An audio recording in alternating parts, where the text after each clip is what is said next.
Bukan saya dua ni. Dah metok dulu lagi. Bukan itu. Pasal ni. Macam ni.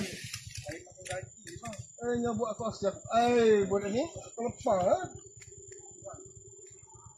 Kenal ni kuih ni. Kaki basir.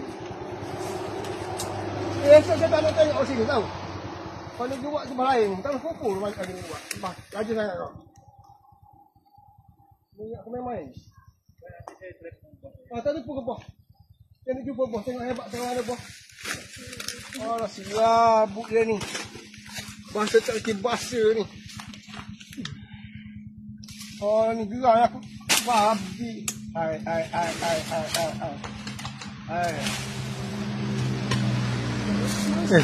Lagi dah tu. Lagi. Ni akan start permit ni. Lagi tu. Dia takut ke bang? Takut. Dia takut lah. Yang malam ni lah yang dia. Ya. Betul ni bawah. Tengok tanah dia. Siapa dia nama ni? Elah. Assalamualaikum bang. Ni ada orang malam-malam ni dekat tempat buat kerja ni. Tak tahu, saya tak kenal dia. Abang boleh datang sini tak? Okey. Dia mari mengamuk kat sini. Oh, tak boleh tanah hari ada siapa. Buat patah dia. Buat apa dia meraja ke? Nak itu bah tak kuasa tanah hari kan? Sudah lama. Lama tak lama tanya dulu tanah siapa dia punya. Malam tu nak buat. Saya tak fikir kan. Esok aku tengok rumah dia lagi. Aku suruh ubahkan kubu. Nak ubah tanah kau sikit. Untuk pisah dah habis. Habis tu pisah tu. Dah bayar kau lah. Aku tahu ya. Abang. Sudah ya aku habis tu. Punya banyak tu.